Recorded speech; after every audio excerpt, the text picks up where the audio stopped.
Hey guys, hello. Those few of you who have got the last minute notification that I'm doing a stream was really out of the blue. I just thought, you know what? I actually have an hour, and I haven't done it in so long. So I thought I'd come on and just catch whoever happens to be around. I know a lot of you were saying on the Discord that you're out in Europe, so it's like 1 in the morning, 2 in the morning, something like that. Sorry, I don't know what else I can tell you. But yeah, it's good for those of you who are here. Willona's Cave, longtime supporter, Willona's Cave. Hello, how's it going? Let me know if you can hear me. I'm super new to this. I never know if this is working or not. So since Willona's, I think you may be like, oh, and there's Behorn. Great. Awesome. Just let me know you can hear me, because that would be good if you could hear me. As I said, new to the streaming thing, so still trying to figure out all of the technicalities and such. Yeah. So for those of you who might be listening or watching, I should say, it's a visual medium. Oh, great, you can't hear. Awesome. On Patreon, I had the whatchamacallit, the page up on Patreon called live stream link for today's chat. So if you put your comments in that post, I will see them. So I have to keep refreshing the page to make sure that I do see them. But in the meantime, we have a couple of, I think what we have is a couple of YouTube channel supporters here, which is great. You're a small but dedicated bunch. I think there's only like 15 of you or something on YouTube, but that's okay. I don't really push it. I don't really push the whole channel thing. In fact, I always forget that I have a YouTube channel membership. So I'm glad I remembered this time. I'm glad I remembered to include you guys. And the more I do that, of course, the easier it'll get. Ryan is here, and Luanda Love is here. Awesome. On Patreon. Willona's Cave with Behorn. Behorn? I don't know how to say your name, Behorn, but I'm going to say it like Behorn. I hope that's good for you, because it makes me laugh. And really, if I can't make myself laugh, what's the point of a stream? So this is a dedicated chat just for you, my loyal supporters, which I intended to do a lot more of when I started this whole thing, and then didn't happen. I'm just pleased that this is working technically. Frankly, I'm just amazed that it's actually working, because this may be the first time it's worked. I mean, fingers crossed. I'm sure something is going to go horribly wrong. Anyway, so yeah, here we are. On Patreon, I don't think I did this for YouTube channel members. I don't remember, but for Patreon, oh yes, of course, because the D10 level patrons and up, they get early access to a lot of the videos. So there is a new 5 Parsecs from Home coming out on Tuesday. I think it drops at noon in Central Standard Time. And it is episode 12. And I think it is the penultimate episode. I think that the next episode after this one, so episode 13, I think that is finally the last of the 5 Parsecs from Home. But you never know. Because, of course, that game's interesting in that you want to do a mission, but then your rivals could interrupt. And right now, the gang has a bunch of security forces after them. So that could, next session might just be a fight with enforcers. Taylor Page is here. Mikhail Joseph Agudo, Rich McKee, all from Patreon. Good to see y'all, as we say in Texas, y'all. Somebody had mentioned on my video I did for Gen Con, which I'm going to talk about. I'm going to talk about Gen Con. Somebody said, oh, I didn't know you're Texas. I thought you were an LA guy. I was an LA guy. I was an LA guy for 8 years, and then I left. I left in 2021 for all kinds of reasons, but I still work. I still work in Hollywood. I still just work remotely. I work from my home studio, which is cool. And I'm getting all these notifications now that the patrons are talking. So forgive me if I'm a little slow in the uptake with the Patreon. I have to constantly reload the page to see. GDF is here. Awesome. Okay, so there's a bunch. We have a quorum. Oh, well, Leno's Cave says, just wanted to mention, really enjoyed your Gen Con video. Thank you. I actually did too. I had no idea how it was going to turn out. When I went there, I just thought, I have my phone and my little Rode microphones, which were brand new and I bought specifically for Gen Con because I knew I'd be doing interviews with people. Excuse me. And I didn't want to bring my gear because I normally have like really great, expensive, hefty gear. You don't want to bring that stuff. You'll be hauling that around to Gen Con. So instead, I bought these little Rode microphones. And they worked okay. They don't have quite the dynamic range that I need because I don't know if those of you have been paying attention, but I have a bit of a dynamic range when I speak. And so my volume goes all over the place, and that's really hard on a lot of microphones. So I had to do quite a bit of treatment to my audio on those Rode things because it was tough. It was tough. And also shooting with an iPhone. I liked the convenience of it. I hated the unpredictability of it and the lack of control. When I did the interview with Dan, Professor Dungeon Master from Dungeon Craft, we did it at in the train station at like 8:15 in the morning, which was great because there was nobody there and it was a cool setting. But it looked like garbage. When I looked at it afterwards, it looked so grainy. It looked like it was shot on, old VHS tape or something. And I was like, what? And then some of the other stuff I shot too, if it's not like ideal lighting conditions, it wasn't good. Now, mind you, I think part of the reason, and again, I'm no iPhone guy, but I think part of the reason, of course, is that I was using this camera, not the good cameras, because I needed to see if we were in frame when I was recording. I think if I had like, a camera person, that would have been ideal, but me, myself, and I. So there it is. Anyway, thank you. I did enjoy it. I had a great time at Gen Con, and the video turned out well. Hell, I'd do it again. I think I've mentioned this before in a couple of interviews, but yes, Willow's Cave says front is bad. Front is bad, and now I know. And now you all know, because you saw the terrible quality of the interview. But it was okay. I don't think, people with a YouTube thing, I don't think they're too particular. But I am. I'm super particular, and I'm super picky about things. And so when things surprise me in a bad way, if the quality of something shows up, and I'm not happy with it, I grind my teeth into nubs in frustration. I just hate it. And I swear at Blue Streak, and it's terrible. Anyway, so I have said this in a few interviews, that being at Gen Con with those other YouTubers like Dave Thalmavor and Baron DeRop and Dan, of course, from Dungeon Craft, and Kelsey, who is the creator of Shadow Dark, who I did an interview with just a couple days ago on her live stream, and that went really well. We talked for like hours. And after the stream was over, we talked for 3 hours. It was crazy. Anyway, it was like we all just knew each other for years. At least that's what I thought. When I interacted with these people, I was instantly comfortable. And we all speak the same language, obviously, in terms of gaming, which helps. But it was just, I don't know, it was just, we were all like simpatico, we all just sort of got each other. And it was so awesome. And I walked out of there. I mean, I said at the end of that Gen Con video that I felt like I descended to a special level or something. But it really kind of does feel like that. I feel like I'm part of this little group now. Not an elite group by any stretch of the imagination, but sort of this dedicated little group of gamers that really love what they do. And to be part of that gang there was just, it was really special. It really was. It was awesome. Anyway, Ryan is determined to go to Gen Con next year, he says, Ryan Hamilton on Patreon. Have you ever been?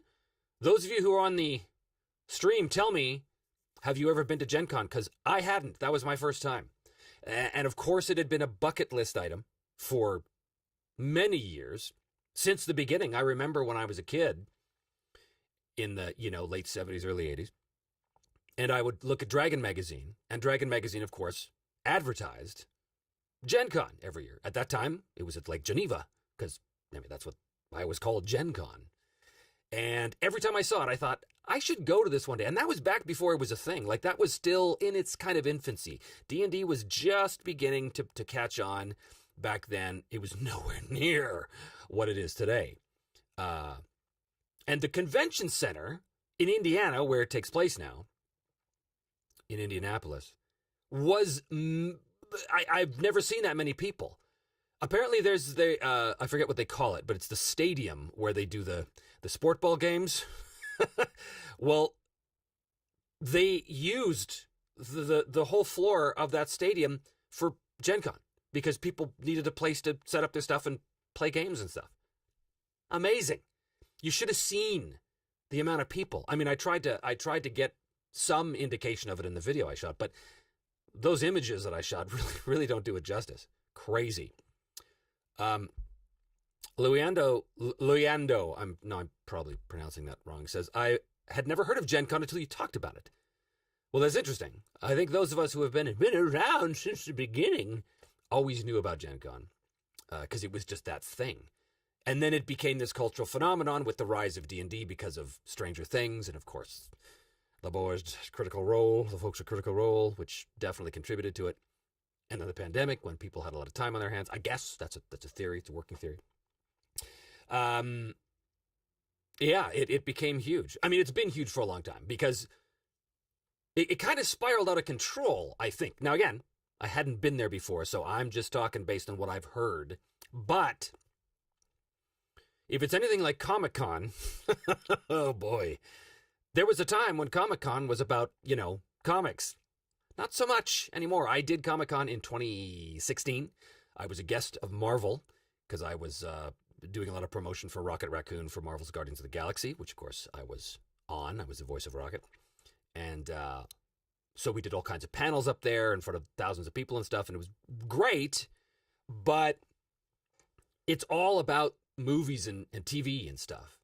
And that's fine, but, I mean, there is a section for comics still, but, yeah, it was weird. It was like, I don't know where I am. What's the purpose of this thing? But Gen Con was very much a gaming convention still, 100%. Which is good. That was kind of a relief to see that Gen Con was, in fact, still focused on gamers as opposed to, whatever else. Mr. Chori is here. Hello, Mr. Chori. Congrats on going to Gen Con, or congrats on 25,000 subscribers. Woo, look at that. 25,000 subscribers in 4 years. But that is largely without really advertising. I only really started to talk about this channel and really advertise it like, I don't know, a year ago maybe even less. Well, maybe, I don't know, not very long, because I just didn't. It was.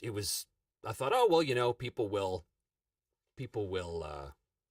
find it if they want to, but then it became like, oh wait a minute, I think this is a real thing. I think I could actually provide stuff here. I think my 40-odd years of experience might be helpful to people. And entertaining. I do try and be entertaining once in a while.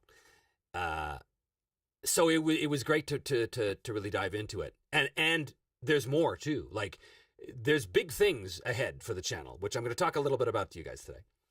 Luando says, I'm a Zoomer, so that's why Gen Con isn't familiar to me. What is a Zoomer? How old are you if you're a Zoomer? What is that? 6? 80? I don't know.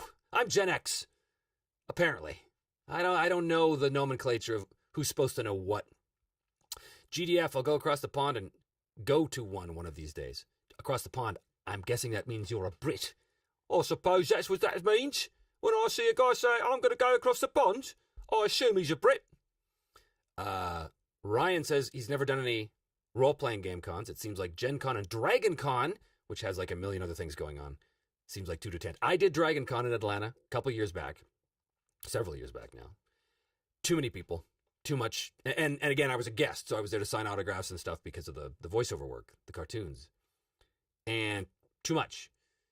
And you get kind of drowned out because there's huge celebrities there. Because it's a convention for everything. Sci-fi, TV shows, movies, the whole bit. So I had a booth where I was signing autographs across from William Shatner. So who's going to get the attention there? I just wonder, who is that? So Dragon Con was like, wow. Luyando! It's South African. Right, okay, Luyondo. Why didn't you say that in the first place? Luyondo. Okay, awesome. Thank you for that. That's how you pronounce that. Okay. Some of you are speaking. Wallona's Cave says Stephen Colbert went to the first Gen Con and said there was only like a few hundred people attending. The first Gen Con. I think the first Gen Con was early 70s. So I suspect he was not actually at the first Gen Con. But maybe. Who knows? I mean, the guy's, by all accounts, a fantasy nerd. But yeah, there wouldn't have been a lot of people. But from my understanding, Gen Con... Because remember, role-playing games, of course, came out of war games. And Gen Con, as far as I know, and my history could be wrong on this. Again, I'm no scholar of this. But Gen Con, or role-playing games, they arose out of war gaming. So Gen Con, I think at the beginning was more of a war gaming thing. The role-playing game situation back in those days was sort of the, what do they call it? The red-haired stepchild of the wargaming community. Those guys are weird. You mean they give each figure a name and play them individually instead of playing them as a unit? That's weird. It's a different world, my friends. It's a different world. How things have changed. My goodness. Here we go. Some more folks. Nigel. We have nothing as big over here in the UK, and those we do, as Gen Con, and those we do tend to be a wargaming show with role-playing on the side. Yeah, I could see that. I mean, your big company over there in the UK is probably Games Workshop, right? And they are, I'd call them more of a wargaming company than RPG. Not that they don't do RPGs. Certainly, that was one of my favorite RPGs in the mid-'80s, was a Warhammer Fantasy Roleplay, first edition. And of course, I've played all of the 40K games. I didn't GM them. I played in them, starting with Dark Heresy, Rogue Trader, the Space Marine one, Death Watch, all of them. Played all of them. All of them except for Black Crusade and the Soldier one. What's the Soldier one called? Only War. Great, but we had a GM named Ashley. Ashley is actually, he's one of the, he is the first guy I interviewed for my Drinking with DM series, which you can find on Patreon and sort of the backlogs. He knows the 40K universe backwards and forwards, man. So he's able to freely improvise within that world, and he just knows it. So he knows all the nomenclature, he knows all the names of the gadgets and the doodads and the factions and the everything. So he speaks it fluently, and it just makes such a difference when your GM is like super well versed in the world. Because I wasn't. I had Rogue Trader, the first edition, when it came out in the 80s, when it was still sort of like this weird hybrid role-playing game meets war game. I still have it, actually. I should do a Sage's Library on that one. Because I didn't really play it back then, but I had it. So I should actually do the Sage's Library. Even though Sage's Library is really supposed to be about games that I've actually played. But we'll see. We'll see. GDF says, seeing the production and editing tips and expertise was very cool that others don't really show. Is that about the Gen Con video I did? I think that's what you mean. What else do we have here? Oh, yeah, Stephen Colbert, maybe he said one of the first. Yeah, I'm sure that's true, because I would find it very surprising if he was at the very first one. Ryan says, I'd see you over Shatner, Trevor. Oh, look at you. Look at you. The line's probably 5 hours long for him anyway. Yeah, exactly. That stuff blows my mind. If I go to a con, it would be to play games, not to stand in line. I'm with you, friend. I cannot do the lineup. I also don't understand the need to have a perfectly good picture defaced with a scrawled signature. I've never understood it. It's not really in my interest to not understand it, considering people always want to pay me to autograph their pictures. But I will tell you, I just don't understand it. I don't understand, but I don't understand like celebrity culture, and I don't understand starstruckedness. I've been lucky in my career to work with a lot of pretty big actors, and it doesn't really do anything for me. It doesn't really I don't get impressed. I get impressed if someone's cool. I get impressed if someone's like stand-up guy or gal, but I don't care about their credits. I will say this, probably the most, well, not the most positive, but probably the coolest sort of interaction I had was with Seth Green. Seth Green is the guy he's on Family Guy. He plays Chris. He's also behind Robot Chicken. You've seen him in a million movies. Seth Green is great. But he, in our series, he plays Howard the Duck. So he would come in every now and then to do like a little cameo kind of thing. But when he came in, the first time I met him, we all recorded together in LA. And when he came in, I noticed something about him which really impressed me right out of the gate. And it was super simple. First of all, he introduced himself to me, which, okay, that's cool. So he acknowledged my presence as a fellow professional in the room, which is nice. And he did something. He shook my hand. He said, "Hey, I'm Seth." I said, "I know." I said, "I'm Trevor DeVal." He said, "Nice to meet you, Trevor." He repeated my name back to me. And that little thing, man, it was so impressive. Because A, you don't get that in Hollywood a lot. And B, it just showed the dude is making an effort. He's trying to remember your name. Right. I'm going to remember who this is. That little thing, I was so impressed. Same thing. Later on, at a break, he was telling a story to the group. He knew everybody else in the cast. He just didn't know me. But as he was telling the story, he was very careful to include me in his eyeline, to include me in the story. And again, I'm like, bravo. What a mensch. What a stand-up dude. So he was awesome. He will eternally have my respect just for that. As a human being, you know, his none of his professional stuff really matters to me. Although I love Robot Chicken, of course, and Chris is a great character. Okay, we have some more comments here on Patreon. Gen Con, Rich says, Gen Con predates D&D. Yeah, I knew that. There may have been Bronsteins, yes, prior to the first one. Bronstein was like one of the original games that kind of D&D was sort of inspired by. Wikipedia, Rob Harper, hello, Rob, says, Wikipedia says of Gen Con that was established in 1968, that sounds right, as the Lake Geneva War Games Convention by Gary Gygax. I didn't know it was him behind that. I shouldn't be surprised. Of course, he's one of the fathers of Dungeons & Dragons. Rob also says, like many of my age, I got into RPGs from tabletop wargaming, had a subscription to TSR's Strategy and Tactics, and a copy of Chainmail. Me too. And you know, when I got my first copy of Chainmail, it must have been 1979, 1980. Had no idea what I was looking at. No idea. Because I wasn't a wargamer. I was 8 years old. I was barely a person. I had barely a brain in my head. But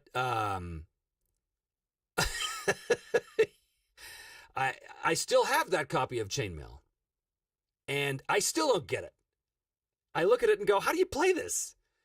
It had so many assumptions that presumably wargamers of the day would totally get. But I didn't get it. And it's interesting, too, because when I hear myself talking about role-playing games around people that don't know anything about it, I'm talking in a language that they have no context for. You know, if I say something like, well, you know, I'm not really into AC or hit points. I'm more of a skill-based rather than class and level-based guy. They don't know what the hell I'm talking about.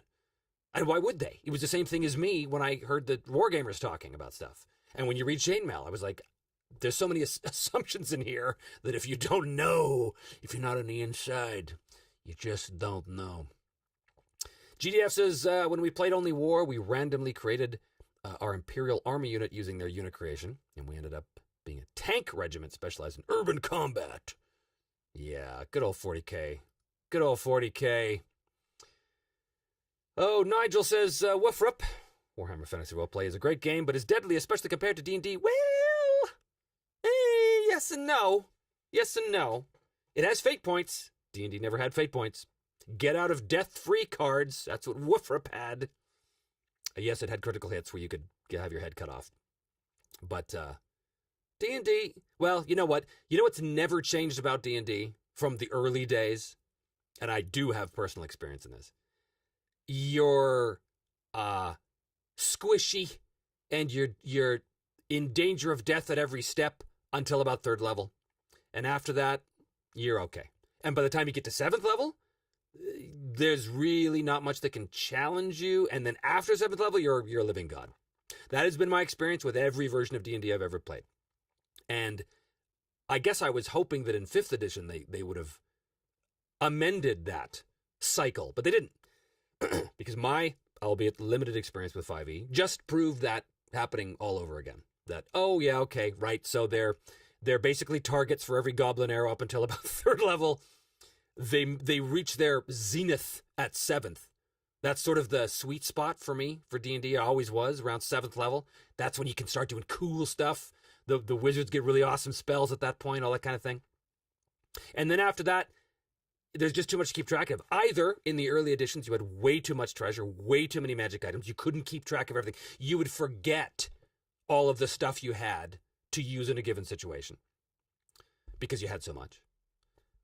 Or in later versions of the game, you had so many abilities or ongoing spell effects, like 3.5 was terrible for that, much like Pathfinder is. Because Pathfinder is just basically 3.5, just a refined version of it. And again, if that's your jam, awesome, good for you. But it's not mine. It was never mine. I never liked that crazy discrepancy. I guess 0 to hero was never really something I enjoyed playing. I could get behind the philosophy of it, the idea of it. You go from nothing to a massive hero, but in play, it just became tedious. And that's one of the reasons why I sort of gave up on D&D all those years ago. Oh, Willena's Cave, yeah. You say Warhammer Fantasy Roleplay has fate, fortune, resilience, and resolve points. Well, that, my friend, is, of course, only 4th edition. Someone's talking to me here. There we go. 4th edition. I want to make sure we're still streaming. Never know if I accidentally ended the stream. 4th edition has all kinds of crazy points they add, and honestly, that's one of the things I don't like about it. I bought the 4th edition Warhammer Fantasy Roleplay, their early release or Kickstarter or whatever it was, and I read it. I was really excited about the prospect of it, and then I read it and went, nope, they complicated things that didn't need complication, and they didn't actually address things that needed addressing. They made some quote-unquote fixes, but honestly, if I was going to run Warhammer again, I would go back to the setting of the 1st edition, because by far that is the best setting, which essentially 4th edition did. They basically went back to the first setting, which is good. And of course, the production values of the books are fantastic. Cubicle 7 did a bang-up job with that. No shade on them. They're a great company. But I would go back to 1st edition setting, and I would use modified, heavily house-ruled 2nd edition rules. A lot of people talk about the 3rd edition. Oh my God, it was terrible. I owned the 3rd edition. I ran the 3rd edition. I didn't mind it. It was very different. It was a very different experience. It was almost like a Descent kind of experience, like a Fantasy Flight board game kind of experience. But it wasn't a board game. It still was a role-playing game. It just had a lot of stuff going on the table. It was fine. We enjoyed it.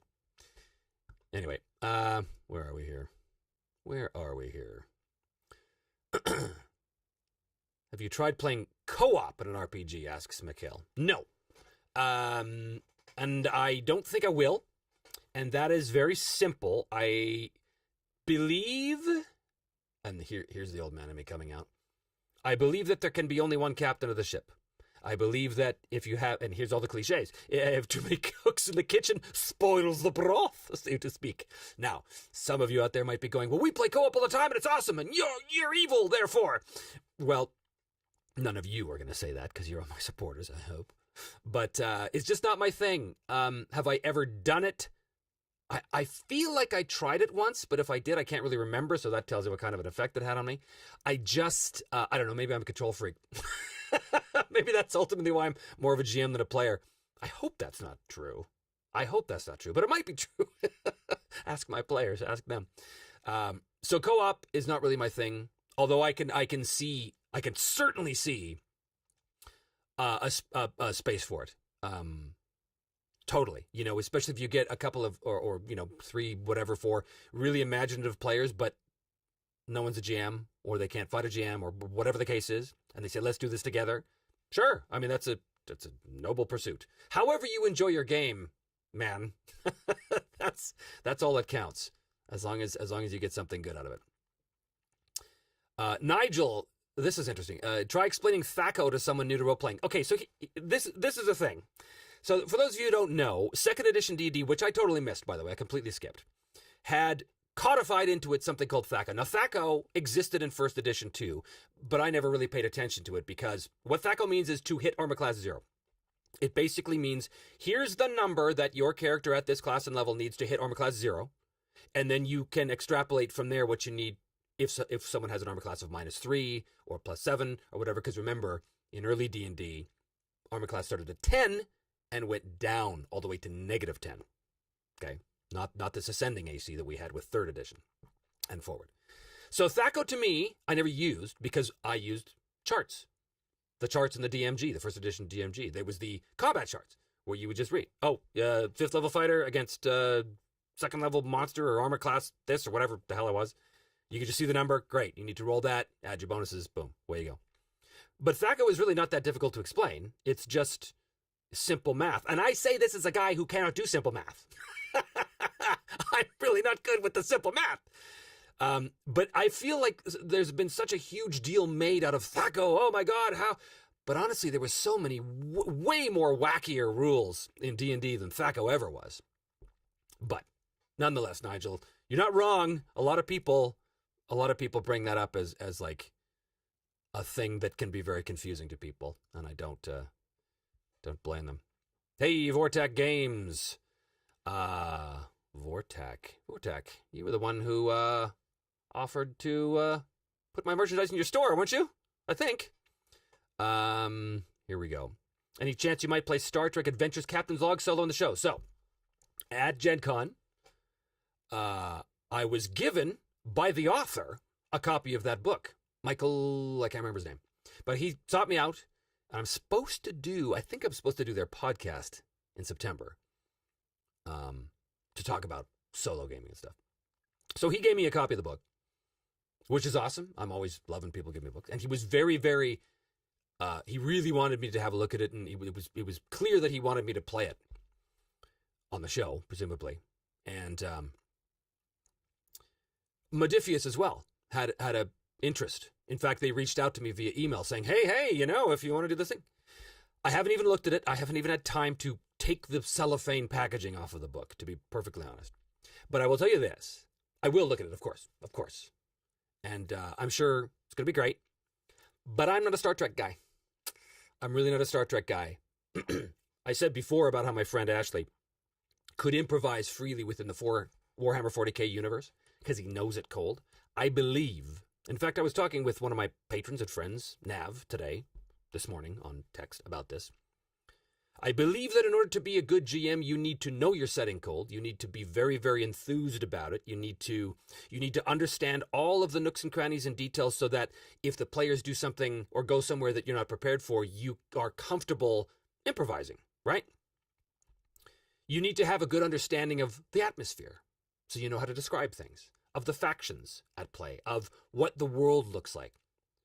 I'm not a Star Trek guy. I mean, I like Star Trek, sure. I loved The Next Generation when it was on, after season 1. But I never really watched it when it was on. I kind of watched it later. Well, that's not true. No, I picked it up probably halfway through in the early 90s. But I was never a huge Star Trek fan. It was fine. It was a good show, but I wasn't like a fanboy. So for me to sort of solo a Star Trek game, or to play a Star Trek game at all, especially to run one, I don't know that I'm the guy for that. But I haven't looked at the book yet, so maybe the book will make it easy to do that. You never know. I mean, if you look at Sean's book, Ironsworn, no one knew that setting, only him.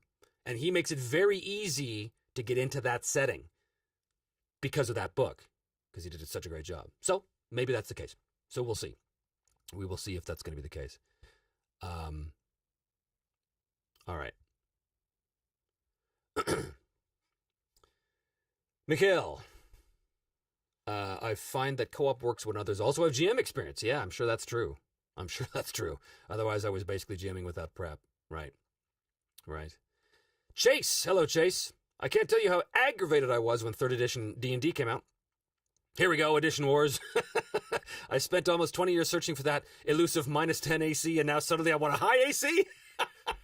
Right. How dare you reverse the numbers on me? You reverse the polarity of the world! No! Well, I had given up on D&D long before 3rd edition came out. In fact, I only found 3.5 basically when it was on the way out. I think by the time that I decided, all right, I'll go back to D&D to see what this is all about, I think a year later it was done, and people were on to Pathfinder and 4th edition, which I ignored. Not because I hated it, but just because I didn't need more D&D. I was busy. I was on to other games, all the other games. But yeah, 3.5. I mean, yeah, of course we had fun with it. Of course it was nice, and I ran it in the Dale Lands in Forgotten Realms. And Forgotten Realms, by the way, I'm going to do a Sage's Library on the first edition of the Forgotten Realms, the gray box, because the more I see of the Forgotten Realms as it is today, the more I realize it is not the same world that I was running adventures in the mid-'80s. Not even close. Not even close. Forgotten Realms, of course, is big right now in people's minds because of Baldur's Gate 3 that just got released. And I just don't know if I can do it. I don't know if I can go back to that version of the Forgotten Realms. I think it would break my heart. Because the first edition of the Realms, especially my version of the Forgotten Realms, was so, well, it was mine. It was very different. For those of you who don't know, the first edition of the Forgotten Realms was largely empty. And it was unknown. It was these big, beautiful world maps with just wilderness everywhere. And then this city.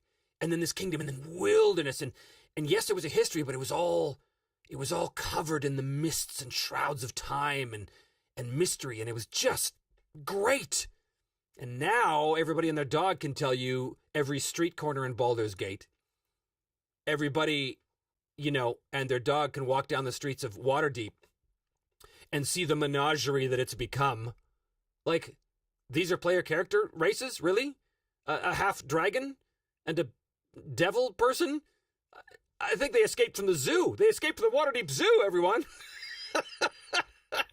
That's the biggest difference between first edition Forgotten Realms and contemporary Forgotten Realms. In first edition Forgotten Realms, if a humanoid dragon strumming a lute and singing was walking down the streets of Waterdeep, he'd be killed on sight because that's a monster.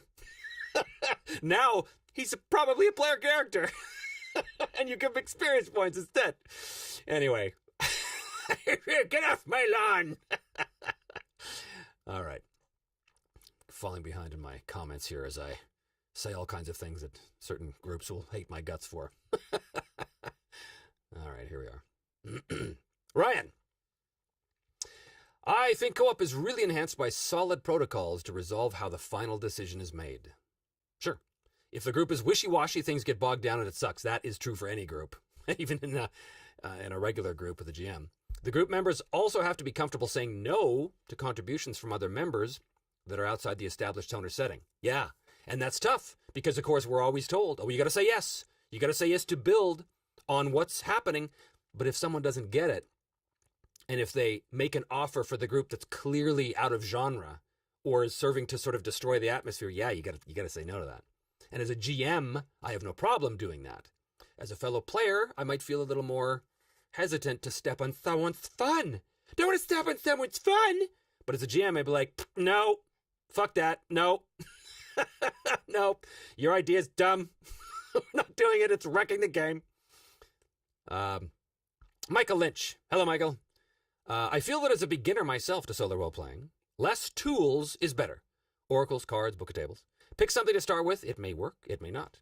Don't be afraid to get it completely wrong when you start. The important thing is to just start and learn. Yes, in fact, I think on that video I did, which did pretty well, the 9 tips for solo roleplay, I think in that video, it's been a long time, that I said something like, you want to pick your tools, but don't go overboard. Don't pick too many randomizers. Don't pick too many books, because then you'll have analysis paralysis. You'll have choice paralysis. So you're right. Just start. Just start. It's like any creative endeavor. If you wait for the perfect moment, it'll never happen. As the old phrase says, don't let the perfect be the enemy of the good. Just go. Because there is no better way to start something or to create something than to just put your head down and run towards it. Damn the torpedoes, run towards it. Boy, I mix a lot of metaphors. All right.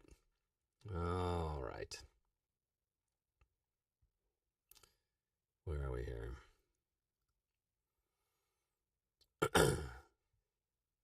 Call of Cthulhu Halloween one-shot, GDF.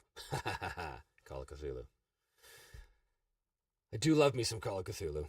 I don't know if I could solo it. It's hard with horror. I mean, it's probably easier with one guy, frankly, to set the mood than it is with a group. But I don't know. Maybe. Or Delta Green. I like the system in Delta Green better. Not that there's anything wrong with Call of Cthulhu. It's great. It's classic. at least up until 7th edition. I know 7th edition started to change a few things. I don't think anything too major, but one of the advantages of Call of Cthulhu over the years was that it was always the same game, basically. As each edition came out, it kind of refined a few little things, but nothing major. 7th was the first big change, and I know a lot of proponents of 7th edition, say that it's way better. That may be. I've never actually played 7th, but I'm familiar with its rule changes mostly. Chase, when 3rd edition really got going, 3rd edition D&D, we moved on to other games as well. We'd already been playing games like Call of Cthulhu, so it just made sense to start playing other games. We play a lot of 2E Pathfinder today. That's great. But we still play all sorts of other games, even 5E. I'm just kidding. I think it takes a special kind of person to enjoy 2E. I'm not that special. I say this all the time. I really want to like 2nd edition Pathfinder, but it scratches an itch that I rarely have. I'm wrapping up a campaign as a player right now in a big giant dungeon crawl, which has been fun, but I just feel like I wasn't really playing a character, I was playing a build. I wasn't playing a person, I was playing a series of stats and items. I feel that Pathfinder 2E hems me in. It prevents me from thinking outside the box. Maybe that's just my GM, but I don't want to blame the GM because the GM that I have, great guy, he is running the game exactly by the book. He does not house rule anything. Everything is by the book. So I am playing the purest form of Pathfinder 2nd edition that is possible to play. So I feel now that I've gone through this campaign, we're 7th level now, I feel now I've got a good handle on what pure 2nd edition Pathfinder is. And it's not like I regret it or anything. It was fun, but I wouldn't be rushing back to Pathfinder. Eventually, maybe I'd play it again. But apparently they're coming out with a new edition now, so all my books are useless now. So, or maybe not. I don't know, whatever. I just don't know if I'll be going back to Pathfinder anytime soon. But if you like it, then great. Because again, it doesn't matter what I like. It only matters what you like. All right. Vortec. Trevor, what are your thoughts on the DCC, MCC, and others like Weird Frontiers in using that system with all the various dice choices? So, Dungeon Crawl Classics, which is Goodman Games' house system. Goodman Games was a game that did a ton of third-party stuff for D&D 3rd. That's how I encountered them. They may have been around before that. I'm not sure. They do great stuff. Their game, their house game, DCC, is super gonzo and awesome. I just ran a funnel adventure for my guys here, and it was so fun. I've done it a few times. I'm going to do a Sage's Library on DCC because it's great fun. DCC really, really harkens back to the crazy Errol Otis style sword and sorcery, over-the-top, crazy dungeons that really make no sense, stupid lethality, mad treasure that drives you crazy, all that stuff. That's what DCC does, and it's a ball. But they add something called the funnel. And they also have something called Xochi dice, which are D3s, D7s, D14, D16, D24, and D30, in addition to your regular dice. So cool. They don't come up very often, but as you get more powerful, they become more ubiquitous. But the funnel means everybody makes about 4 0-level characters, and it's totally random. And basically, they're like farmers, a jeweler, a ranger, the lord of the town, whatever. They're all 0-level characters. They have between 1 and 4 hit points. Their armor class is basically 10, maybe 11 if they've got a good agility. They have nothing. They have like a pitchfork and a duck. Or a staff and a bag of horse dung, right? Like they have nothing. They're peasants, and they're forced to go into this dungeon to like rescue their fellow villagers or whatever. Depends on the scenario. And those who survive go on to become real characters. So if you're playing, I don't know, there was a character in ours who had. He was like a con man, basically. But he was pretending to be a priest. Well, he survived the funnel, so Now he's a first level cleric. The gods granted his wish. And once you become character classes, then you can do really cool stuff. Then you become like real proper characters. But DCC is super fun, super gonzo. Don't look to it if you want adventures to make sense, or if you want really, gritty, consistent world building that really, no. It's nuts. It's gonzo. But super fun. And the system is really simple. It's really easy. But there's so many cool little gears and working parts, moving parts that come into it, especially when you become actual characters at first level. Lots of fun. Lots of fun. GDF says about Star Trek. I said, I'm not sure if I'm qualified to run a Star Trek solo game. GDF says, it's okay, Trevor. A lot of the Star Trek Discovery writers don't know anything about Star Trek either. Truer words, my friend, truer words. Never spoken. Oh, GDF says, Call of Cthulhu does have the Solo Investigator's Handbook. I didn't know that. Maybe that's worth a look. If anybody from Chaosium is listening, feel free to send me the Call of Cthulhu Solo Investigator's Handbook. Because if I like it, I will do something on the show. Leando, and again, I've already forgotten how to pronounce your great name. Luiando. No, and that's to make it sound like you're Italian. Luiando. He's not a Luiando. He's a something else. Where is your name so I get it right? I can't find it. It's way back. Way at the top. Anyway, Love. I'm just calling you Love. Any ideas for next season's game? Yes. Yes, I do have ideas. And I do have ideas for Season 4, and I'm going to be talking about it in an official announcement. In an official announcement. I'll be talking about it probably this week. What can I tell you, my loyal subscribers, my loyal supporters? What can I tell you? I can tell you this. I had to be very careful about Season 4. I have to be, still present tense, very careful about Season 4 because to do the main show is a huge investment for me. It's a huge investment of time. It's a huge investment of creative resources. Basically, once I start going down the road to Season 4, that's what I'm doing. There's really nothing else that I have time for. And nothing else I can sort of focus on creatively. And also, it's also a huge financial investment, believe it or not. Because every season, I try and do something different. I try and add something new, a new element. And this is going to be no different.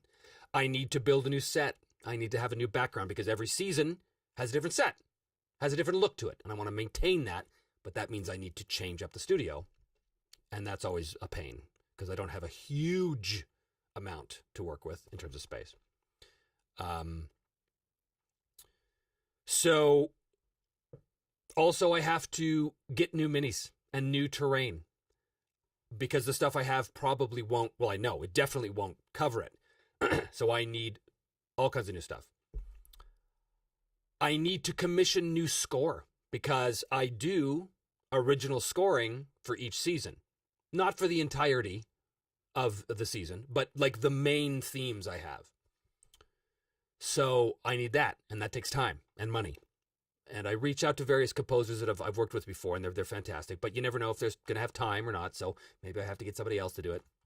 I worked with Ty, my friend Ty, on composing the score for Blade Runner, which if you guys haven't seen it, make sure you check it out. It's one of the things I'm most proud of on the channel, the 8-episode series we did for Blade Runner. But we did original music for that. Again, not all of it, but the main moments. So maybe I'll reach out to Ty about helping with the music again. But I don't think I'll have time for that, to work with him. I think it's best I just have to kind of get my composer and say, here, do this, and then give them notes. It takes time. It takes weeks and weeks and weeks and weeks for that to happen. And they ain't cheap. So, Season 4, I will tell you this. It is in the works. It is in the works here. The gears are grinding away in my head. Luyando, thank you. I'm going to keep that up. Luyando. So, there's all kinds of interesting questions I'm going to come back to. Yeah. Wow, you guys are really coming in now. Coming in. How many people are on right now?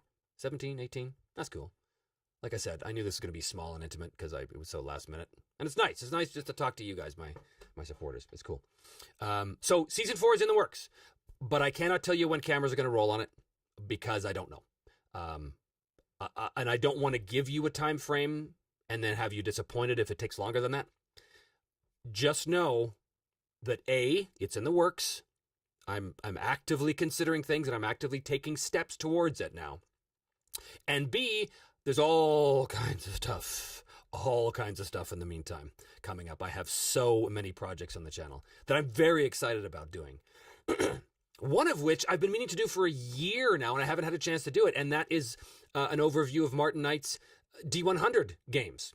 He sent me all of his books in hardback from England, and they're great. Super cool. I wanted to do a whole campaign. I don't think I'm going to have time to do a whole campaign.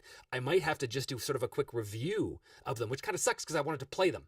But I'm still trying to find time to do that.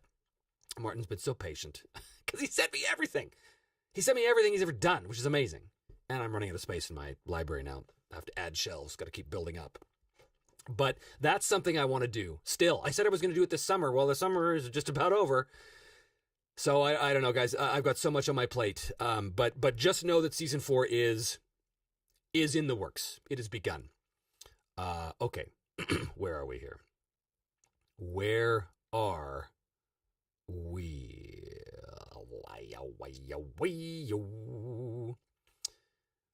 Mikhail, is Pathfinder 2e a quick system or is there too much math? Well, that depends on who you ask. Pathfinder... Mr. Joy says, we need to give you more money? Finally, it'd be useful. Well, I oughta. Pathfinder is... I'm not going to be the expert on Pathfinder. Like I said, I'm not an expert on Pathfinder. I just know that for me, everything, or not, what I have noticed about Pathfinder is that everything in that game is subservient to the holy balance. Everything must be balanced, and that bores the hell out of me. I have no time for game balance. I find it adds nothing to my games at all. What it adds, actually, I take that back. What it does add is boredom. I find that with a game like Pathfinder, and I'm not trying to come down on Pathfinder, but someone asked me, so I'm telling you the truth. For me, I don't like Pathfinder for the same reason that I got bored of Skyrim and games like that. I love Skyrim, obviously. Who doesn't? Come on. But the world levels up with you, largely. So you never feel like you accomplish anything. You never feel like you achieve anything. You never feel like you get better because the world just levels up with you. So I feel like we're always level 1, except with more hit points. You know what I mean? And it just, But that's me. That's me. You do you. All right. Somebody's mentioning GURPS over here. Yeah, GURPS. The Generic Universal Role-Playing System by Steve Jackson, which I did a Sages Library on, which you can go check out on the channel here, under that playlist, the Sages Library. I like GURPS. GURPS is good. GURPS is very versatile. You can do anything with GURPS, hence the generic part of it. I don't run a lot of GURPS because, as I say in that Sages Library episode, I have this weird thing with my head. I'm not strong with math. I'm not. I'm okay with one number. I'm okay with 2 numbers, adding them and comparing them to a target number. But 3 numbers, adding a modifier and comparing it to a target number, for just a second, it twists my brain into a little pretzel. For just a second. And that's enough to give me enough of a hiccup for me to kind of lose my flow. And as a GM, I cannot afford to lose my flow because of a system. That's why I don't play GURPS. As much as I like it and as much as I think it's a great game, mostly because it's so modular. You can literally dial up or dial down anything you want in that game. You can play literally any genre you want. But I've had fun with GURPS when I've run it. I do like it. It's not really for me. Chase says, the funnel of DCC is probably my favorite thing about it. Me too. It evokes AD&D's N1 module Treasure Hunt, where you played 0-level characters. That was probably the first time they did that, yeah. I think so. What else we got here? Pathfinder requires counting up to around 50. That's only necessary at the highest levels, though. I'll take your word for it. Again, I had fun with it. I had fun with it in the campaign. It was good. It was fun. It was nice to do like a classic dungeon crawl, because that's exactly what it was. It was that whatchamacallit there, the Crown of the Kobold King, which is, as far as I know, like 3 adventures kind of put together, but it's just like a giant dungeon crawl. And it's been fun, but it is a dungeon crawl. It's everything you'd expect out of a D&D dungeon crawl, which for me becomes tiring very quickly. I get a little tired of it. But hey, I can't complain. I asked for this. I specifically said to this GM, I want to play a dungeon crawl in Pathfinder 2. And he said, okay. And he sure gave me what I asked for. Pros and cons. GURPS versus Suede, says Wallona's Cave. Wow. 2 totally different game experiences. Totally different game experiences. I like Savage Worlds a lot. It is fast for me because I know it so well. It is furious and fun. It lives up to its title. I like its gonzo nature with the exploding dice. That keeps things interesting. Really good for high action pulp kind of games. Really good for that. I wouldn't use it to run more gritty things, even though people do. You totally can. That's another game that's tweakable, right? You can dial up or dial down things as much as you want, but I wouldn't want to run like I don't know, like a court intrigue Game of Thrones level kind of game with Savage Worlds, because I don't think it caters to the strength of Savage Worlds. I think Savage Worlds' real strength is in, like I said, high octane action, crazy exploding dice, really outrageous things happening. Not gonzo like DCC, but just pulpy, right? Super fun. I mean, I've run a bunch of stuff with Suede. Not with Suede. I take that back. With Savage Worlds. I've never actually run Suede, which is the Adventures Edition, I believe. That's the latest one. I'm a Deluxe Edition guy. I have Suede. The Savage Worlds folks sent me Suede. I have it on my shelf, and one day I'll get to it. But I like Savage Worlds a lot, but I wouldn't use it for everything. I believe that system does matter, mostly in terms of its atmosphere, right? Like, when you play Warhammer Fantasy Roleplay, there's a very particular atmosphere to that game. And yes, the setting is very particular. Dark, Gothic, early Renaissance, Holy Roman Empire, essentially, but with a bunch of fantasy elements. But for me, the system is ingrained in that. Like, I wouldn't want to use Savage Worlds in the Empire, in the setting of Warhammer. It would just feel wrong. It would feel wrong. That's me. Where are Mr. Chori? From all your projects, which system do you like the best to do videos about it? I don't know if I understand the question, Mr. Chori. You have so many systems in the library. I sure do. Are you asking me what my favorite system is, or which video I've liked the most about the systems I've covered? Clarify. If you would. If you would, please be so good as to clarify. Wow, I'm trying to keep up with you guys here, but there's more of you, and your stuff is coming in fast and furious here, which is great. Fan engagement.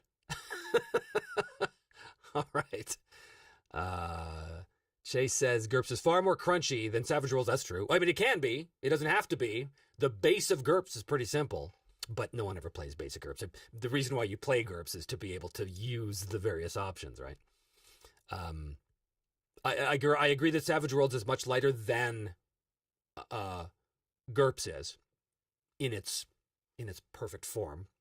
And GURPS is perfect form. I wouldn't call Savage Worlds rules light, though. Certainly not in comparison to what they're calling rules light today. There are games on the market now that I've been sent these games, and I look at this and I think, wow, this is barely even a game. It's so rules light, it just floats into the air, and you don't even really need rules anymore. Again, that's my bias. I'm a more simulationist guy, right? I like a robust rule set that actually paints the picture of what happens based on the outcome of the mechanics. I like that. That's just me. A lot of people like rules light because they like to improvise sort of narratively, right? They like to make up what happens. I don't like that. I don't like it for me. I used to like it for me, and then I got bored of it, and it became too much work. It's too much work. I want the system to do that heavy lifting for me. I just want to interpret, right? Anyway. Favorite system that make doing videos easier. Oh, okay. Well, actually, so that's an interesting concept, because one of the things I always have to keep in mind, or had to keep in mind when I was doing the main show, as it went on, and as it does go on, is I have to I have to think about the game system, not just is this a system that I think I'll like, because that's really the most important thing. If I don't like it, then there's no point playing it. But also I have to think, is this a system that visually works? Because you guys are watching, and I'm aware that this is a show, and you guys are watching the system. And I don't want to have to cut out whole parts of the system for the pace. Because otherwise, why am I using that system? For example, my favorite game in the world, basically, is Hornmaster 3, with my heavy house rules. There's no way I would use Hornmaster 3 on the channel for the main show. Wouldn't do it. Because to play it is awesome. To watch it, no. It would just be mind-numbing. I would wind up cutting out from every combat basically 90% of the bulk of the combat. I would wind up, what you would see is the character comes in, swings, and then the result. But what's of interest to me is how we got to that result, and that's what that system tells us. And it happens fast, but not fast enough for a show. So I would, out of necessity, have to cut that stuff out, and there's no point. There's no point using a system if I'm just going to cut out the stuff that gives its meat and bones, right? So I have to be careful about the systems I use because I have to enjoy it, number one, but I also have to be aware that this is a system that has to look good in play, that has to work fast. That's why Savage Worlds was so perfect, because it's fun to watch dice explode. It's fun to watch that stuff, and it's a really easy mechanic to get behind. You roll the dice, if you get a 4 or more, basically it's a success. That's essentially what it is. Dominion rules, on the other hand, I like Dominion rules a lot, but I wouldn't use it again for the show because that particular system is too... there's too much going on in a sort of a weird backwards way.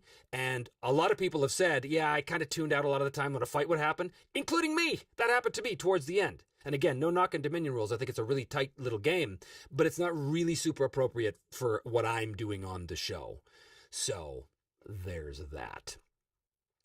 Vortex says, you inspired me to play Dominion in those awesome D12s. Well, good. I hope you're enjoying it. I did. I like Dominion, but I found myself going, I don't have time for the complexity of the system right now. So, that happens. GDF says, D100 World Builder's Guide, which is the thing that turned me on to Martin's products, actually, was that one. Is really cool. Maybe you could use that to create a section of the world in Season 4 and kill 2 birds with one stone. Possibly. That's a great idea. That's a really good idea, actually. Maybe I will do just that. Mitch in Maine says, currently I'm torn between starting a Symbaroum solo or Forbidden Lands. Those are both really good. I was going to use Symbaroum for Season 4 at one point. I was really, really close to it. However, Symbaroum is way too tied to its setting, and I can't use somebody else's setting. And I know I used Ironlands, the Ironlands in Season 2, but that was kind of like with the explicit support and permission of its creator, Sean. And while I'm on very good terms with Free League, and I speak to Tomas on email quite a bit, and he supported me with the Blade Runner project. They helped us get that made. So they've been awesome. But still, that's different than using a licensed property and putting it in my show. You get into some legal stuff there, and I really can't afford to to go there. So that's why I can't use Symbaroum. But I really like it. A friend of mine here wants to run it, and I'm totally in on that. I will play that. I really, really dig it. Symbaroum is like, the setting of Davokar is kind of like, if you take Mirkwood and you put it through a Grimm's fairy tales lens, you kind of get Symbaroum. It's cool. It's really cool. Forbidden Lands is a great game as well. I have to do a Sage's Library in Forbidden Lands. I ran a great campaign in Forbidden Lands. Love the game. Not without its flaws, like every game, right? But really, really dig it. I honestly would really enjoy, says GDF, seeing Burning Wheel played solo. And really get into a single character's belief and traits and how they change. But it would be so hard on YouTube due to its complexity. 7 successes on YouTube wise are all to figure it out. Yeah. I'd like to see that too. In fact, I did. I watched a couple of live plays, not live, of actual plays of Burning Wheel in order to better wrap my head around it. As I said in my Sage's Library about Burning Wheel, I have a love-hate relationship with Burning Wheel. It's the game by far more than any other I've hurled across the room in frustration. I have run it. I have played it. There's so much I like about it, and there's so much that bugs the hell out of me about it. I couldn't use it on the show. I would spend half the time screaming at the book. Why do you have to be like this? But I do really, really want to love it, and there's so much about it that I do love. Anyway, Burning Wheel. Burning Wheel. I saw Luke Crane at Gen Con, and I was going to go up to him and slap him in the face. I can't. Or at least throw my Burning Wheel book at him. Which I don't advise. By the way, nobody throw any books at Luke. He's just a designer trying to make his way in the world. All right. Chase says, I find that I love using GURPS for just about anything except fantasy and horror. Interesting. I know why that is, though. It's because I'd already been playing D&D, AD&D, and Call of Cthulhu. For sure. Interesting. Some of the best experiences I've ever had running GURPS was with fantasy and horror. Although I will say I find GURPS works better in a more modern setting, or sci-fi. I find it does that really well. Fantasy GURPS, I found a little repetitive, actually. Maybe I was using the wrong options, who knows? Although I really enjoy the Fantasy Trip, which is the predecessor to GURPS. I did that Featureless Great Plain episode using Melee, which is the combat system of Fantasy Trip. I really quite like it because it's a lot of interesting detail, but it dials down the complexity. I could see me getting used to that. In fact, I do. There is sort of like a choose your own adventure solo little adventure that comes with it, with the box set that Steve Jackson Games sent me, and I want to do it on the channel. It's one of the million projects I have because I really dig it. I do like it a lot. Okay, how we doing here, guys? Willonas, where are we here? Well, I want to make sure I didn't miss anything. I'm sure I did. Oh, Vortex got to run. Okay, thank you. Thanks for joining us, Vortex.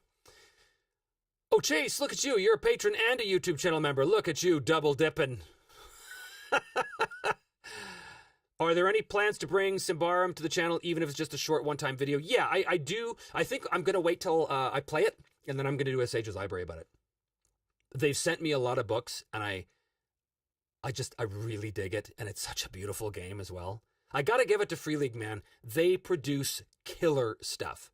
Even if I don't, love the game itself, their production value, through the roof. Top notch. Love it, love it, love it. 10 out of 10. Willona's Cave, you can't use a system setting on your show. Never knew that. It's not that I can't. It's that I could run into some problems down the road if I do. And I'd rather avoid that, especially in my own. If I'm doing like a one-shot, like the Blade Runner thing, that's fine. That's a one-shot of the Blade Runner game in that setting that came with the starter set. It's all their stuff. But if I'm doing my stuff and I'm lifting their setting or lifting their stuff out of the setting, I don't know. It gets kind of janky. So I want to be careful about that. Chase says, you said you needed more money. I couldn't be a member here and not be on Patreon. Well, that's true. I do need more money. I'll take it. You can tip me right here on YouTube. Okay. Oh, and Vortac too. Vortac's double dipping as well. Vortac, you're both. Looks like you're both YouTube channel and patron. Maybe I'm misreading that. I don't know. Anyway, where are we? Lots of comments. Trying to talk to all of you. All of you. And I can't. Luando, see, apparently I can't say your name. I can't do it. Love. Calling you Love. I wanted to play Savage World since I saw it in the first season of the show, but the rules seem so complex. Really? They're really not. They're really not. Although, I guess it depends where you're coming from. If you're coming from a crazy rules light kind of world, like Into the Odd or something like that, or like even Mork Borg, something like that, where it's really, really rules light. Yeah, I guess it could seem complex, but I mean, for me, I come from games like Harnmaster and Mithras, which are not exactly rules light. So for me, Savage Worlds was like, I do that in my sleep. Where are we? Where are we? Where are we? So many. Ebony White Wolf. Hello, Ebony White Wolf. Would you ever revisit a system? I fell in love with Ironsworn because of Season 2, and I've watched it countless times. Thank you. perfect for use for solo players. Yes, and of course Ironsworn was designed for that, so that helps. I would revisit a system. Many times I thought about doing Savage Worlds for Season 4. But it's not going to be Savage Worlds. Because now I've kind of set this thing where I want to do a different system every season. Because I like it. I like the fact that it gives kind of... every season really has its own feel that way. And you're seeing characters that you know from other seasons, but they're being represented mechanically differently now, which I think is interesting. So I would revisit, I'm not against it, but for a long time, now that you mention that, actually, for a long time when I was running games, we would do these giant world-saving campaigns, of course, because we were 12 and 15. But I would do a big world-saving campaign, and then I would say, that's it. It was perfect. I can never go back. And for a long time, like when I finished my first Warhammer campaign, it was 1990. Big, epic world-saving campaign. One of the best things I ever did. Players standing up, standing ovation at the end, the whole bit. And I swore I can never go back. I can never go back. And then a few years later, I realized I want to go back. And I broke my own rule. I went back. And it was awesome. It was awesome. So I no longer say that. I no longer say I'm not going to go back. But I have to be ready to go back to certain settings. I ran a 6-year The One Ring campaign, the first edition. That's another one I have to do a Sage's Library on. One of my favorite games of all time. I think it is the perfect example of how to honor, respect, and represent the source material. That's what the One Ring first edition is. I have second edition. I haven't even opened yet. I haven't even got to it yet. I know they made changes, and I'm skeptical of the changes, although I don't know what they are, because I haven't opened it yet. But the first edition, while not perfect, and they had to fix a few things, perfectly represented Middle-earth to me, and to all of us who were playing it. And that game was so intense, and so heartfelt, and so overwhelmingly emotional, that second edition is out now, and I'm kind of scared of it. I'm scared of it because I know what it's going to take for me to go back to run that game. It's going to require all of my creative focus.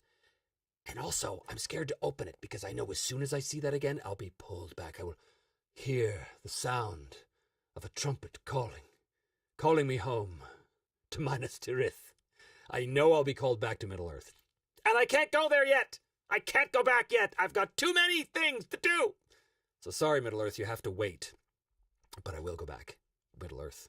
As a kid, I thought if I died and went and woke up in the Shire, that's the best possible outcome.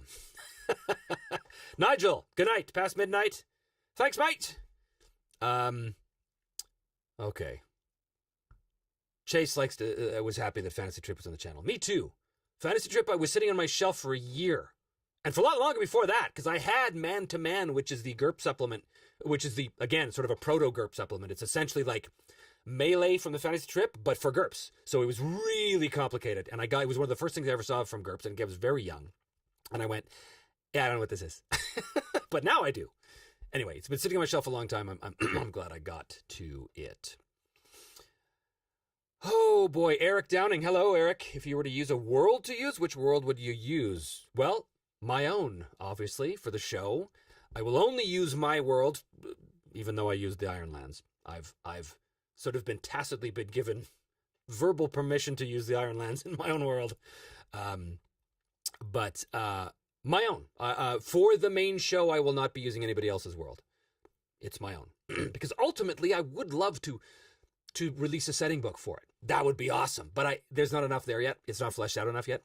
So I'm hoping through season 4 that we see a lot more of the world and a lot of setting things start to become more clear.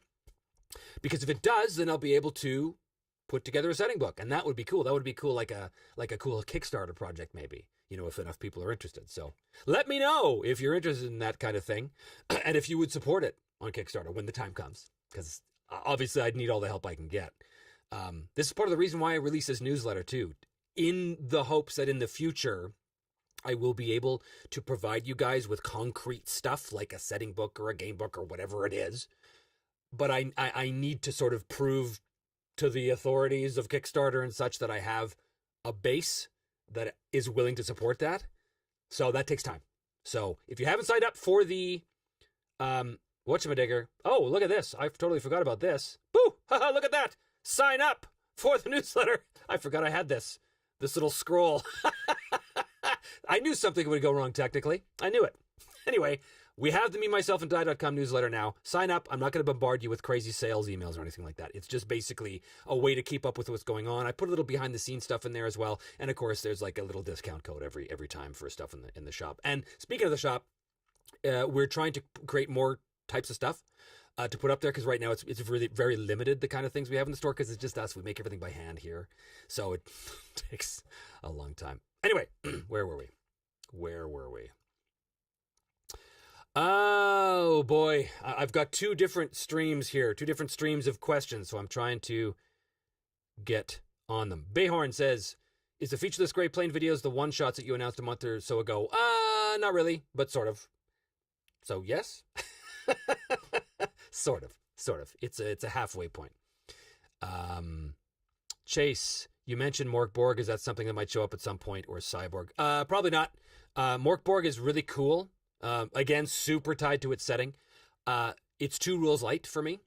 There's not enough to it. There's not enough mechanical heft to it to keep me interested. But the setting's cool, and of course, again, the production quality of the book is fantastic. It's kind of the book you just kind of want to keep out on your coffee table because it's so cool to look at. Oh, Chase says featureless Gray Plane t-shirt in the shop. That's a great idea. Ha! Thank you. It's a great idea. I was tearing my hair out going, I don't know what else to put in the shop. Great. I will tell the wife that is her next project. Because it ain't me to make t-shirts. I have no such skill. Okay. GDF asks, is there anything story-wise you can tell us about Season 4? Well, as I said, I have sort of an official announcement coming. So I don't want to say anything before that. And also, I haven't 100% settled yet. I'm really close. But there's a few options, so I want to make sure I have that straight before I make any official announcement. Because, like I said, I don't want you to get your hopes up about something that I then say, no, I'm not doing that anymore. Don't want to do that. Okay. Eric says, God damn, I love me some Harnworld. Well, me too. It reminds me of how I felt when I first opened the Forgotten Realms box back in 86. Yeah, I had talked earlier in this stream about the first edition Grey Box Forgotten Realms. Love it. Gonna do a Sage's Library on it. A lot of people really come down hard on... Mr. Choi says, will Carlos be the face of the setting book? Maybe. A lot of people come down hard on the Forgotten Realms. A lot of people say it's a terrible world, and it's overexplored, and it doesn't make any sense, and it's blah, blah, blah, blah, blah, and sure, now it is. But back then, back in the early days, it was really great. It had a lot of empty space. It had a lot of places that was open for exploration for the individual GM to develop with their players. I loved it. The maps were great. It just oozed adventure ideas. And yes, Ed Greenwood had his big NPCs wandering around, but it was never assumed you were going to run into them. At least not in anything I ever read, you know. Because I know a lot of people complain about that too. Oh, well, this is just Elminster's world. Everything's already been done. Well, I think people who said that never really read the first edition then of the Forgotten Realms, because there was a whole lot that hadn't been done. A whole lot. Most. Now you look at the Forgotten Realms, yeah, it's oversaturated. There's way too much junk and clutter getting in the way. Stuff that I don't appreciate. I don't like the idea. I don't like what's become of the Forgotten Realms. I don't like the fact that you've got all of these half monsters walking around as playable races. I think it's silly. That's me. Anyway.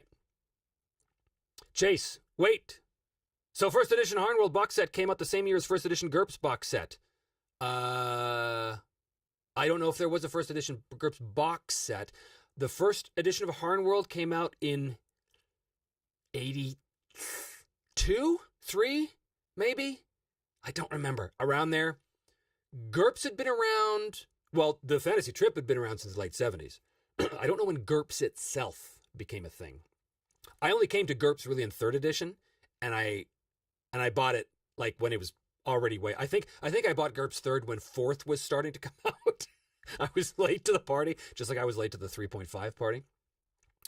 Anyway. Good game, GURPS. Good game, GURPS. Good game. Okay. Where are we here? Yeah, Wallona's Cave. First edition Wifrup was 86. That was the hardback they released in 86. I have the softback, which I think was 88. I think 87, 88. Can't remember. Okay, Ryan asks, under ideal circumstances, I swear I haven't been drinking, what kind of situation would you be most interested in running or playing in Burning Wheel?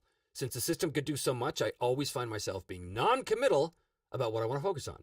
That's a good point. Epic world-saving campaign, dirty dungeon delving, court intrigue, or peasant farmers, elves, dwarfs, orcs, etc. There's too many options. Yeah, there are. I would never do a dungeon delving game with Burning Wheel. Everybody would be dead within the first 150 feet of the first dungeon. Or so horribly maimed and wounded that they'd be laid up in bed recovering for 6 months. So that is not a game for a dungeon crawl, in my estimation. Court intrigue is perfect for it. Perfect. Peasant farmers? I can play Harn World for that. Elves, dwarves, orcs. I'd love to run a Azidmir-based game, although I'd probably use Harnmaster. But I could totally see using Burning Wheel for a dwarf-based game. I think I said Harn-based game. Dwarf-based game in Harn. Because the dwarves of Harn are very much like the dwarves of Middle-earth, and of course the dwarves of Middle-earth are very much like the dwarves of Burning Wheel, so are the elves. So they would work perfectly in Harn. But yeah, court intrigue for sure. Epic world saving campaign can be done, of course. When I ran it, it was very low key, lots of intrigue. They basically, excuse me, they were a bunch of characters that were spies for a lord in Retham, and they were under the guise of circus performers, and they had to infiltrate the sheriff's castle and find out whether he was loyal to the not the count, not the duke, not the baron. I can't remember the title. Anyway, whatever. So it was very intrigue. It was stuff like that. So that was great. That's what I would do. Eric says, I wear my 91 shirt all the time. Oh, that's when I was still using the other t-shirt service. I should bring those back. 91, of course, is that moment at the end of Season 2. If you guys want me to bring that shirt back in our own store, I can do it. I just need to know that people actually want it. If you have specific ideas that you want for merch, let me know.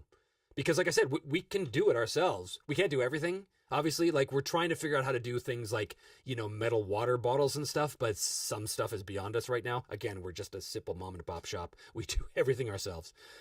So, I mentioned that's my wife.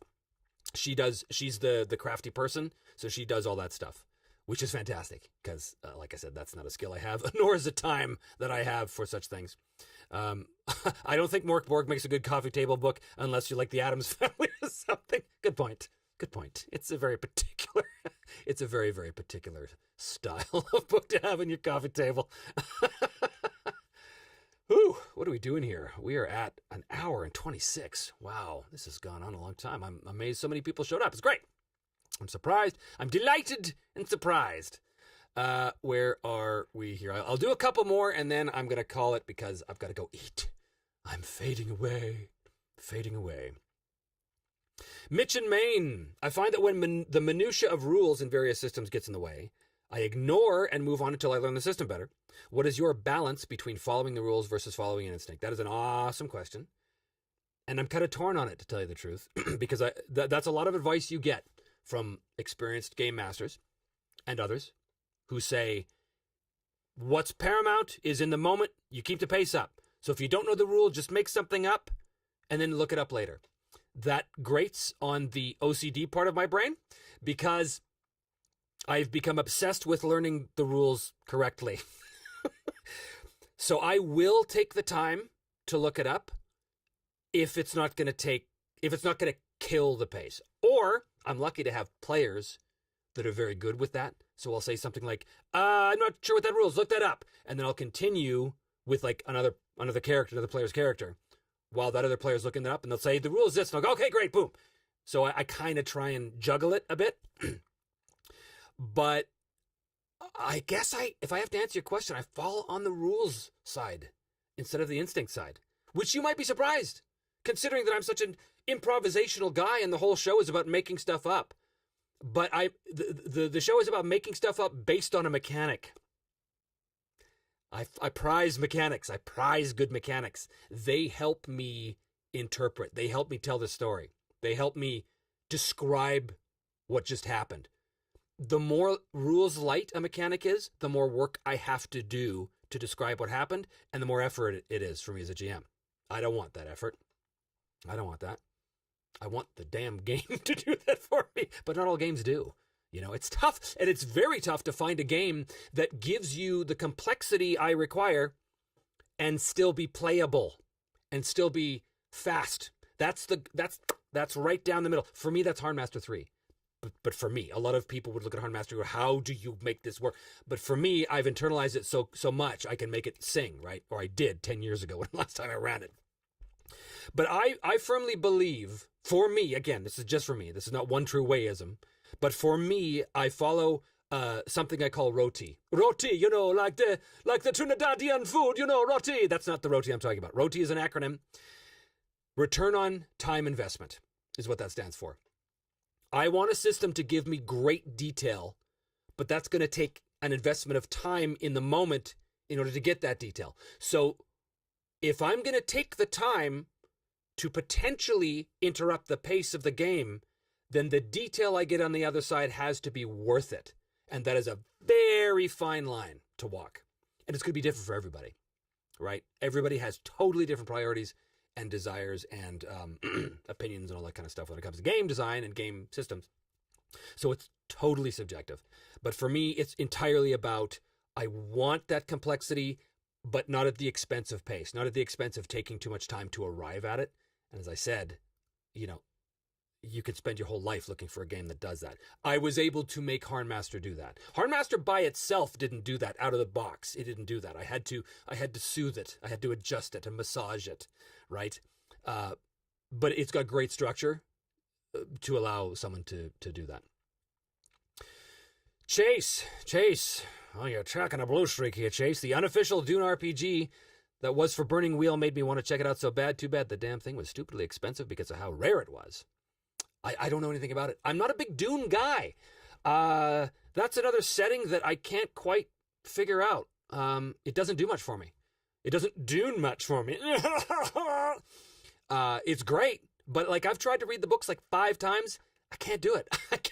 I can't get through it. I suspect if I had read it when it first came out, which of course I wasn't even born, I don't think, when it came out. So that's impossible. But if I had, I think I would have loved it. Because I think Dune at the time did something that not a lot of people were doing. And I think Dune was so foundational that now it's become trite and cliche because everybody's done it. So that sucks that I've had that experience with Dune because I want to love it. And I can see why people love it. It's just I can't get through it. So, sucks for me. Pacing is important. If it really won't affect it, I'd say to check out the rule and learn it.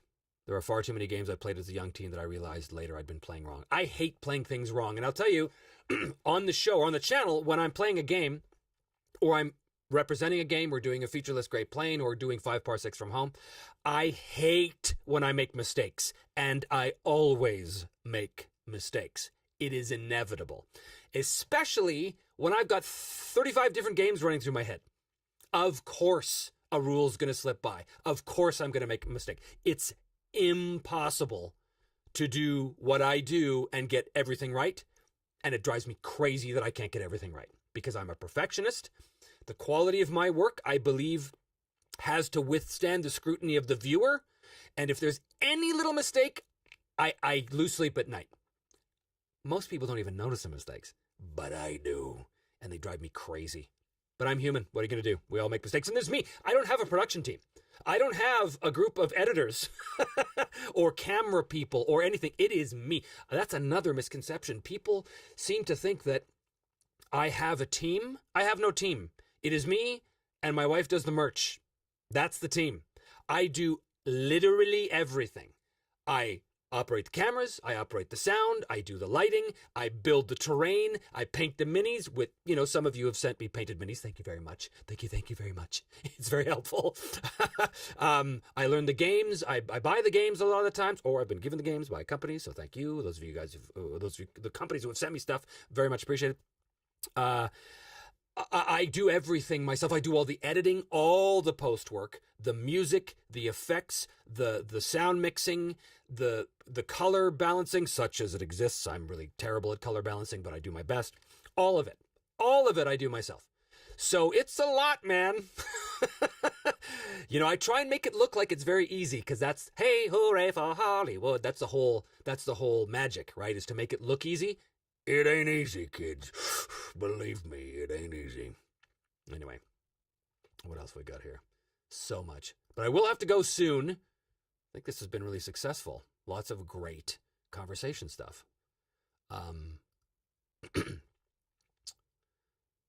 Yeah. Who haven't we heard from? I think we're getting a lot of folks joining the conversation here. GDF says, my friend played in a burning wheel that was merchants surviving in Britain just after the Roman withdrawal. That sounds really cool, actually. That sounds a lot like the Skystone Dagger. Is that what it was called? The Skystone Dagger. It was Jack White, who is a Scottish author who lives in Canada, I believe. He wrote this really cool series about the historical Camelot. But he starts 100 years before the birth of Arthur. And it's these two Roman soldiers who know that chaos is coming. And so they get their families together and they create this self-sufficient compound in the woods in England where they're stationed. And they wait. And sure enough, the Roman army leaves, and now they become the law. And then ultimately years go by and they become Camelot, right? It's so great. So yeah, that Burning Wheel game would be fantastic. Excuse me. Ryan's out. Good night, Ryan. Thanks for joining us here, and thanks for the support too. Thanks everybody for support. That is something too I didn't actually say, and I got to say it now. 25,000 subscribers, and I could not have done it without you guys. I could not have continued to do this because my production values on the channel are very high, and that means I've had to spend a lot of money and a lot of time to get them there. I couldn't have done that on myself. I would have had to allocate my resources elsewhere. I think if it wasn't for your support, the channel would look much different. It would look cheap, which would suck, and I wouldn't do it anymore because I don't want to do something that isn't up to my standards. And I'm always raising the bar for myself too. It's another thing about season 4. I'm raising the bar. I'm trying to add more elements to make it even more visually impressive. So if it wasn't for you guys, there wouldn't be a channel. And I know I've said that before, but it is absolutely true. So my heartfelt thanks to all of you for your support. And I hope you stick around. People come and go from Patreon, and I get that, I understand. But those of you who have been here for a long time, thank you so much. Those of you who are new, welcome, and I hope you stick around. I hope you find what I'm providing valuable enough to continue supporting me, because it feels good. It feels good to look at this sort of community and go, you guys are all here because you're supporting the same thing, and it's great. Very cool. Oh my goodness. Chase gifted 5 Me, Myself, and I members. What is this? What is this? What have you done? What have you done? Gifted a membership. You've just given 5 people a membership. Look at that. Oh, if I had music to play, I would. But I don't. Thanks, Chase. Wow. Look at you. Look at you go. Oh, look at you go. Hey, oh. All right. Well, I think on that note, an incredible note. Oh, just as Panos shows up. Thanks, Panos. You're here. You're here. Just as I'm leaving, but thanks for showing up. Thanks for your support. And we thank you for your support. Yeah, that's good. That's over an hour and a half. And Ron Fraser's here. Hey, guys. Yeah, I gotta leave. I gotta go eat. So thanks so much. I really like these, and I really value your questions and comments. You make it so easy to do this because you guys have such smart stuff to say and to question. or such smart to question me. Do you have such smart questions? So it's great. I kind of feel like we all share a lot of the same kind of gaming priorities and values and stuff. You know, obviously not. Obviously, there's going to be lots of differences too. But I mean, you're all here for a reason, so you must kind of like something about what I'm doing. So, thanks so much, guys. This was super fun. I'm gonna make this live to the greater YouTube community soonish. Probably tonight, frankly. This is really just to give you guys sort of like a focus to be able to ask me stuff, so that you have my total attention. So I want to do more. I mean, ideally, I'd like to say I'd do this weekly, but I don't think I'll be able to commit to that. But I definitely want to do more. And I'm going to do it at different times and different days because I know that you guys are spread out over the world. There's some people in Australia, people in Eastern Europe, people all over the place. So I do want to